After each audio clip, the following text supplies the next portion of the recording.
You know what hurts the most in relationships? It's not the fights, it's not the breakups, it's the silence, the kind of silence that makes you question your worth, your value, your place in someone's life, especially when you're dealing with someone with an avoidant attachment style. They go quiet, pull away, build emotional walls, and you're left in limbo. You don't know if you should reach out or back off. Every move feels like it might either bring them closer or push them further away. But here's what no one tells you. Your power is not in what you say, it's in how you hold your space. When an avoidant goes silent, the worst thing you can do is panic. The best thing you can do? Respond with grounded presence. You don't have to chase them. You don't have to fix them. You have to understand the game that's being played and change the rules by showing up differently. Avoidants don't open up to pressure. They open up to emotional safety. And emotional safety doesn't come from begging, pleading, or explaining. It comes from calm confidence, clear energy, and powerful restraint. That's how you get through to them, not by breaking down their walls, but by becoming someone who doesn't need to knock. When someone with an avoidant attachment style goes silent, your first instinct may be to chase them, fix the distance, or demand answers. That reaction is natural. Your nervous system senses disconnection as danger, and it urges you to reestablish closeness at any cost. But here's the truth. Every reaction rooted in fear only confirms their belief that closeness equals chaos. Avoidants are highly sensitive to emotional pressure. When they feel someone leaning in too hard, their walls come up. Not because they don't care, but because they don't know how to stay open under emotional intensity. In those moments, your greatest power is not in speaking, but in stillness. Reaction is easy. Reflection is powerful. When you feel the urge to respond immediately, pause. Ask yourself what you're actually responding to. Is it the silence, or is it the fear of abandonment that silence triggers in you? That question alone changes everything. When you choose to reflect instead of react, you stop making their behavior about your self-worth. Their silence is not proof that you're unlovable. It's proof that they are retreating into their coping pattern. And the more you can see that clearly, the less personal it becomes. Instead of spiraling into, why are they doing this to me? You rise into, I see what's happening and I choose not to match their pattern with mine. Avoidants are used to being chased or abandoned. But when you do neither, when you don't react impulsively, and instead hold a calm, observing posture, you become an anomaly. You become the person who doesn't get pulled into their push-pull dynamic. That alone shifts the energy. Reflection also gives you the opportunity to regulate your own emotions before responding. Because in truth, most people don't respond, they react. A reaction is fast, emotional, often regretful. A response is conscious, calm, and chosen. By choosing reflection, you give yourself time to return to your center. You detach from the emotional urgency that avoidant silence triggers, and in doing so, you hold your ground. That grounded energy doesn't just benefit you, it radiates. Whether the avoidant consciously realizes it or not, they feel the difference. Your calm becomes a silent invitation, not a demand. That is where the power lies, not in doing more, but in being more emotionally anchored. In that space of reflection, you may even realize that silence is a test, not of your worth, but of your maturity. Can you hold discomfort without collapsing? Can you honor their space without abandoning your own needs? Can you let them retreat without chasing validation? If the answer becomes yes, you're not just navigating the relationship more effectively, you're growing. You're breaking the cycle of fear-based response and becoming someone who leads emotionally, not reacts impulsively. That level of self-mastery doesn't just influence how they experience you, it transforms how you experience yourself. Because in choosing reflection over reaction, you don't just protect the connection, you protect your own power. When dealing with an avoidant partner who is pulled away, your instinct may be to fill the silence with words. Lots of them. You may want to send multiple messages explaining how you feel, what you meant, or what they might be misunderstanding. But that avalanche of communication doesn't bring them closer, it drives them deeper into their shell. Avoidants don't respond well to emotional flooding. They interpret over-communication as pressure, and pressure to them feels like danger. What actually reaches them is the opposite: calm, clear, and limited contact. Communicating once with intention and then stepping back gives them space to feel safe again. It removes the emotional intensity they're running from and shows that you are not trying to control or overwhelm them. When you send a message like, "I'm here whenever you're ready," or "take your time," No pressure from me. You're doing something powerful. You're communicating that you respect both their space and your own emotional boundaries. You're offering connection, not chasing it. That distinction is huge. Avoidants often expect people to either pursue them anxiously or withdraw completely. But when you send one grounded message and leave the door open without banging on it, it challenges their expectations. It disrupts their pattern. You become the person who's not trying to rescue them, fix them, or force them into closeness. Instead, you show emotional maturity, and that creates curiosity in their mind, even if they don't admit it right away. The silence after your message is just as important as the message itself. It's in that space where the avoidant has the freedom to reflect on their own feelings without being pushed. They can observe your behavior, feel your energy, and realize that you're not reacting out of desperation or fear. That creates emotional safety. And emotional safety is what allows avoidance to slowly return. When you flood them with messages, it becomes all about your needs. When you say just enough and then step back, it becomes about trust. And trust is what allows emotional walls to start coming down. This strategy also gives you your power back. Instead of waiting by your phone, constantly checking if they've responded, you've done your part, and now you let go. That mental shift is freeing. It reminds you that you can care without clinging. You can love without losing yourself, and you can express yourself without demanding reciprocation on your timeline. That mindset not only preserves your dignity, it reinforces your emotional strength. Avoidants may not say it, but they notice when someone doesn't chase them. They notice when someone stays composed. And over time, they associate your presence with calm, not chaos. So say it once. Say it with clarity. Then fall back and hold the silence with strength. You'd be surprised how loud your stillness can speak. You don't need to repeat yourself to be heard. You just need to trust that the right energy doesn't need to force anything. It invites, it attracts, and it holds space for something deeper to unfold. When someone with an avoidant attachment pulls away and goes silent, the human mind tends to do something dangerous. It starts creating stories. You begin to interpret their silence as rejection, abandonment, or a reflection of your worth. You tell yourself they don't care, you must have done something wrong, or worse, that you're unlovable. This is a trap. One of the most important things you can do when faced with avoidant silence is to stop making it mean something about you. Their behavior is not a direct mirror of your value. It is a reflection of their internal wiring, their coping mechanisms, and the emotional patterns they've carried. Often since childhood, avoidants tend to pull back, not because they don't feel anything, but because feeling something deeply overwhelms them. Intimacy, vulnerability, and closeness often trigger fear in them. Fear of being controlled, smothered, or emotionally obligated. So instead of expressing their discomfort, they disconnect. It's not personal, but it feels personal. And if you don't catch yourself, you'll start spiraling. You'll think, why did they stop texting? Or what did I say wrong? And with each unanswered question, your self-worth takes another hit. That's where emotional discipline comes in. You have to separate their behavior from your identity. Their silence is not proof of your inadequacy.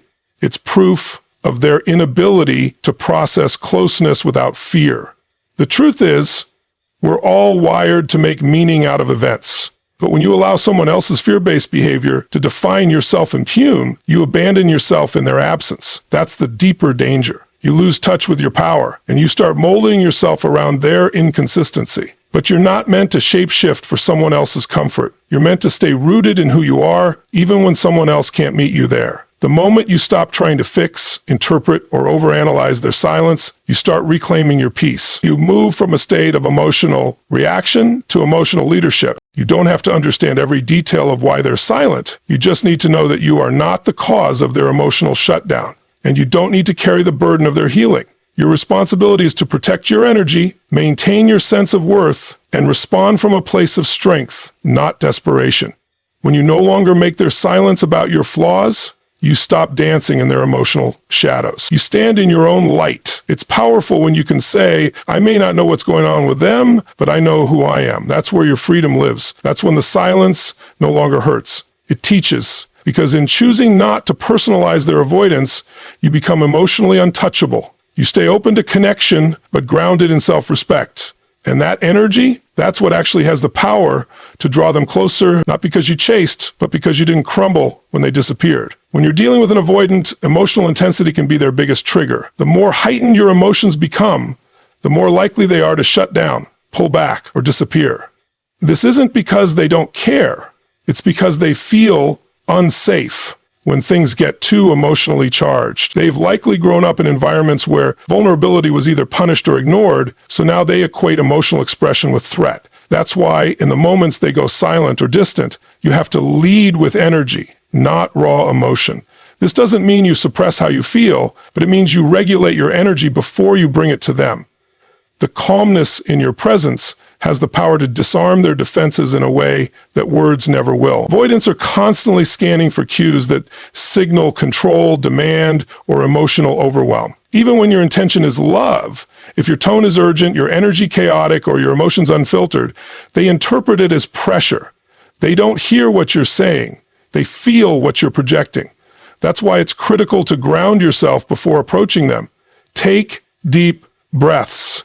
Connect to your center. Speak from a place of clarity rather than emotional chaos. When your energy is stable, they feel less threatened. They may not respond right away, but deep down, they start associating you with safety rather than stress. This isn't about pretending to be calm when you're not. It's about genuinely regulating your nervous system so you don't bring storm energy into a fragile emotional space. When you show up grounded, they don't feel the need to run. When your presence feels non-threatening, they start to stay a little longer. Over time, this builds trust.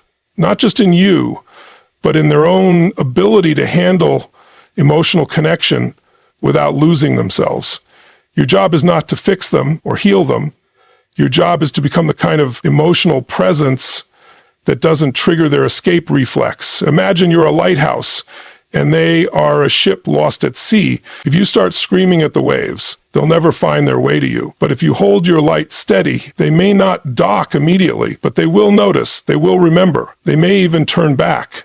This is the power of leading with energy. You don't have to beg for attention or overexpress how hurt you are. You simply hold a space that feels safe and steady. That alone is a radical shift in how avoidants experience connection. Your energy becomes a quiet invitation instead of an emotional demand. You speak more through your steadiness than your words. And in doing so, you give them a reason to trust the connection, even if they can't explain why. That's the paradox.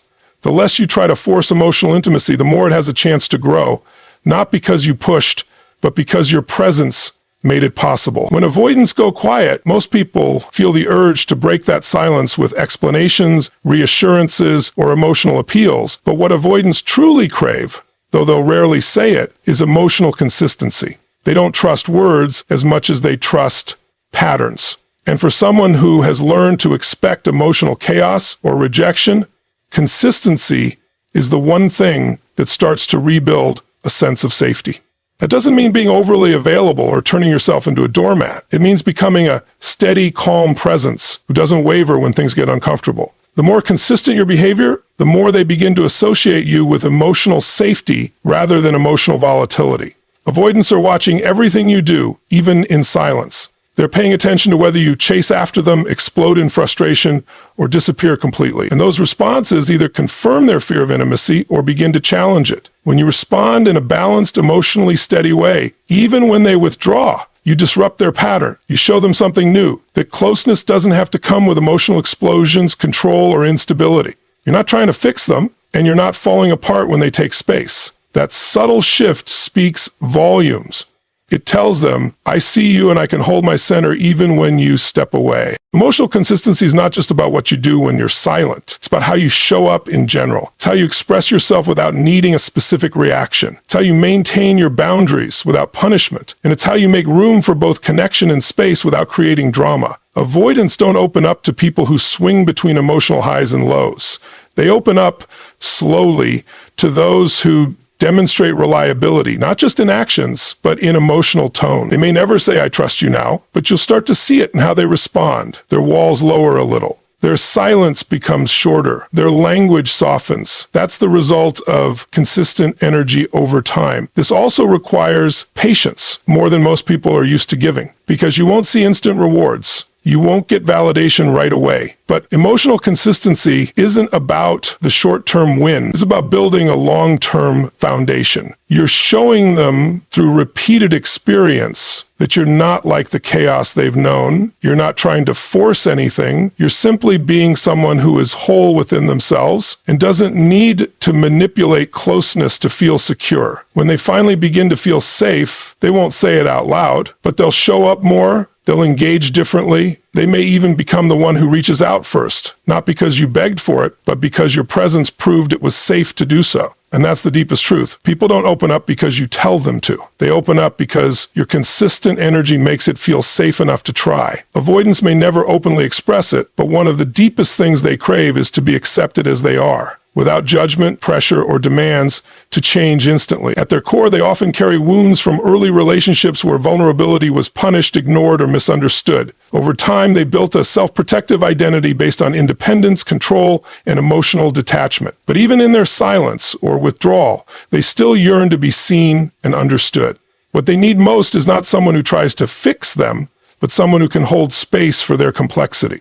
Someone who can offer acceptance without trying to reshape them. Many people make the mistake of trying to love the avoidant in a way that is conditional. I'll love you more when you open up, or I'll be here for you, but only if you stop pushing me away. To the avoidant, this reinforces the belief that love is something they must earn by becoming someone they're not ready to be. This creates anxiety within them, which leads to more distance. The only way to break this cycle is to allow them to be in their emotional process without constantly nudging them toward change. Acceptance doesn't mean tolerating mistreatment or settling for cold behavior. It means acknowledging that their process is different and not rushing them out of it. It's saying, I see you, even when you're quiet, and I'm not here to force anything. True acceptance gives them the emotional breathing room to reflect on their own behavior. When you stop trying to force connection, they begin to feel the power of it. They start noticing that you don't pull away when they do, and yet you also don't chase. You remain steady, grounded, and emotionally available, but not emotionally invasive. This is what begins to rewrite their old programming. They've been conditioned to expect emotional pressure when they withdraw. But when you meet their silence with patience, dignity, and presence, they start to believe a new story. That connection can exist without control. Acceptance also shows them what self-love looks like. By honoring your own boundaries and staying calm in the face of their avoidance, you become a mirror of emotional maturity. You demonstrate what it means to love without attachment, to care without clinging, and to give space without withdrawing love. This emotional example is often more powerful than any conversation. It shows them that vulnerability doesn't have to lead to chaos, that people can still care even when they're not pushing for more. Avoidance grow in the presence of acceptance, not expectation. When you drop the need to change them and instead focus on how you show up with strength, compassion, and consistency, you become the rare kind of person they feel safe enough to open up to. Not because you cracked their shell, but because you never tried to break it. You simply became someone who honored where they were while staying grounded in your own worth. And that's the kind of presence that transforms relationships from pressure-hummed to powerfully connected. When it comes to understanding avoidance, most people focus on what they say or don't say. But the real key to unlocking their heart lies in understanding what they silently crave, but are too guarded to ask for. At the root of their detachment is a longing for safety, stability, and a kind of love that doesn't suffocate.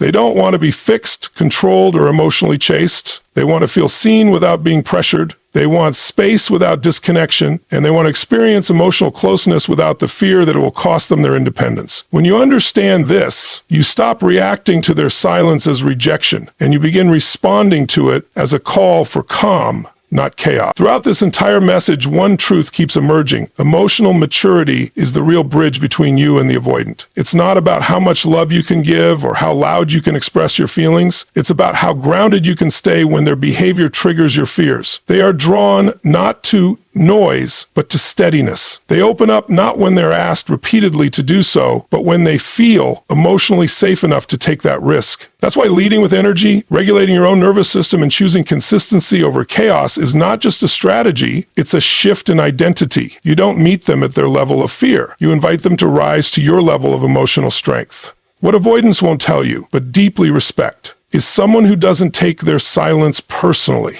Someone who sends a single message of clarity, and then lets go. Someone who doesn't spiral into self-doubt or demand explanations. Someone who can stand in the storm of uncertainty without losing their sense of self. That's rare. And rare gets remembered. While others chase, beg, or explode with frustration, you hold your ground. Not because you don't care, but because you do, deeply. Only your care isn't desperate, it's intentional. It's quiet, and it's powerful. If you truly want to reach an avoidant, you must stop making their silence about your worth. You must stop dancing to the rhythm of their avoidance and start holding your own rhythm of self-respect. You must become the emotional anchor they never knew they needed. And in doing so, something incredible happens. They start to trust, not just you, but the idea that closeness can exist without fear. You didn't convince them with words, you showed them through behavior. You shifted the dynamic not by pushing harder, but by stepping back with grace. In the end, avoidants don't come closer because you demand it. They come closer because your presence makes it feel safe to do so. You didn't chase love, you became it. You didn't force a connection, you created space for it to naturally grow. And in that space, something beautiful happens. They begin to lower their guard, not out of obligation, but out of trust. And that trust, built quietly over time, is what turns silence into connection, fear into openness, and distance into love. Thank you for taking the time to listen, reflect, and open your heart to the deeper truths we often overlook, especially when it comes to understanding avoidant behavior. It takes courage to seek clarity in the middle of confusion, and strength to choose growth over reaction. Your willingness to understand instead of judge, to stand steady instead of chasing, and to love with patience rather than pressure is a rare kind of power. That power doesn't just change your relationships, it transforms you from within. Remember, you don't have to shout to be heard. You don't have to chase to be loved. And you don't have to prove your worth to anyone who can't yet see it. The love, respect, and safety you offer, when rooted in self-respect, speaks louder than words ever could. And even when someone else doesn't say it, trust that your calm, your consistency, and your compassion are planting seeds that may bloom long after the silence fades. So hold your ground, lead with grace, and trust the energy you bring into the world. It matters more than you know. Until next time, stay strong, stay grounded, and never forget the value of your presence. Thank you for being here. Goodbye for now, and keep rising.